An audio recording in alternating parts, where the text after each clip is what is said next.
की कक्षा में आप लोगों को कथा विन्यास बताया जाएगा और उससे संबंधित कैसे प्रश्न आते हैं। आइए देखते हैं। देखिए, कथा विन्यास के 3 आधार हमने बताया आपको। पहला है कार्यावस्था, दूसरा है अर्थ प्रकृति, तीसरा है संधि। पहला क्या है? कार्यावस्था। दूसरा क्या है? अर्थ प्रकृति। तीसरा क्या है? संधि। ये कथा विन्यास के आधार है। प्रश्न इससे आता है अर्थ प्रकृति नहीं है। 4 ऑप्शन, 3 इसमें से रहेगा, 1 इसमें से दे देगा। अब आप उत्तर ढूंढिए। कार्यावस्था नहीं है, 3 इसमें से दे देगा, 1 इसमें से दे देगा। प्रश्न आप ढूंढिए।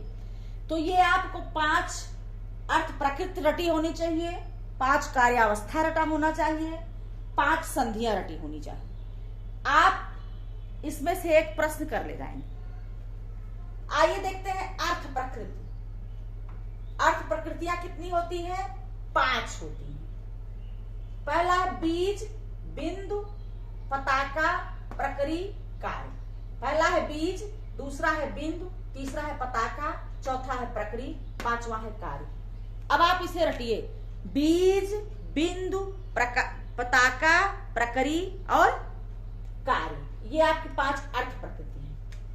कार्यावस्था हमने पिछले कक्षा में विस्तृत रूप से बताया। कार्यावस्था प्रारंभ, प्रयत्न, प्रत्याशा, नियताप्ति, फलागम। क्या होता है इसको भी मैंने विस्तार से पढ़ा दिया था। ये भी आपको रटा होना चाहिए। कार्यावस्था 5 होते हैं: प्रयत्न, प्रत्याशा, नियताप्ति, फलागम। प्रारंभ, प्रयत्न, प्रत्याशा, नियताप्ति, फलागम।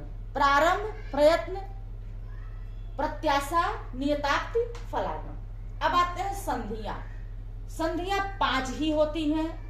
मुख, पहला है मुख, दूसरा है प्रतिमुख, तीसरा है गर्भ, चौथा है विमर्श, 5वां है निर्वहन। इसको भी विस्तृत हम बता सकते थे आपको, लेकिन इसलिए नहीं बताए कि बस आप इसको रट लीजिए कि संधियों के अंतर्गत क्या है। ठीक है, चूंकि इसके जो है भाषा है वो आपको समझने में हमको लग रहा है बड़ा इंटरेस्ट नहीं होगा, बहुत महत्वपूर्ण भी नहीं। बस आप ये 5 संधियां, 5 अर्थ प्रकृतियां, 5 कार्यावस्था, यही आप इसको रटिए।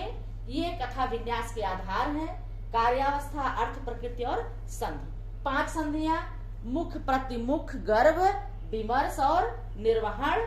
प्रारंभ, प्रयत्न, प्रत्याशा, नियताप्ति, फलागम, कार्यावस्था। अर्थ प्रकृति, बीज, बिंदु, पताका, प्रकृति, कार्य। अब प्रश्न कैसे बनता है? प्रश्न है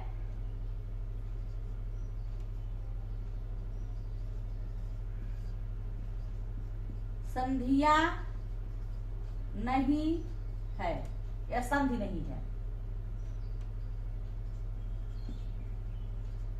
निम्न में संधि नहीं है। नंबर 1 मुख, नंबर 2 प्रतिमुख,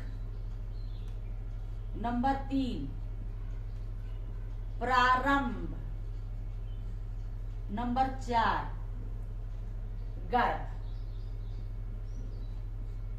जब आपको संधियां पता होगी, संधियां आपके दिमाग में उसका फिगर बना होगा, रटा होगा, तभी ये बता पाएंगे इसमें से संधियां कौन सी नहीं है।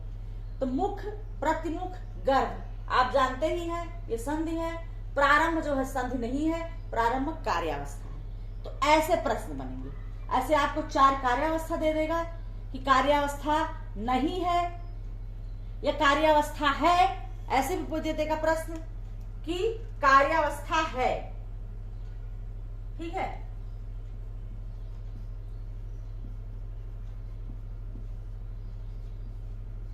है। अब आप देगा नंबर 1 ऑप्शन बीज, नंबर 2 बिंदु, नंबर 3 फलागम और नंबर 4 मुख। तो आपको ये पता होना चाहिए कि कार्यावस्था क्या है। तो बीज, बिंदु ये क्या है? बीज बिंदु आपका अर्थ प्रकृति है, मुख आपकी क्या है, संधियां है, फलागम बचता है, फलागम कार्यावस्था है। तो आप देखिए आपकी बहुत महत्वपूर्ण कक्षा, एक ही कक्षा में मैंने आपको कथा विन्यास बताया, इसके प्रकार बताया, आप इसको ध्यान से देख लीजिए, पढ़ लीजिए। अगली कक्षा में फिर आपको दूसरा चैप्टर लेके आते हैं। आज की कक्षा में इतना ही। आप लोगों को हमारे चैनल को देखने के लिए, उसे इतना लाड प्यार स्नेह देने के लिए बहुत बहुत धन्यवाद। और आपसे निवेदन है कि लगातार हमारे कक्षा को आप आगे बढ़ाते रहें, लाइक करते रहें, सब्सक्राइब करते रहें, दोस्तों को भेजते रहें और खुद लगातार आप जुड़ करके पढ़ते रहें। धन्यवाद।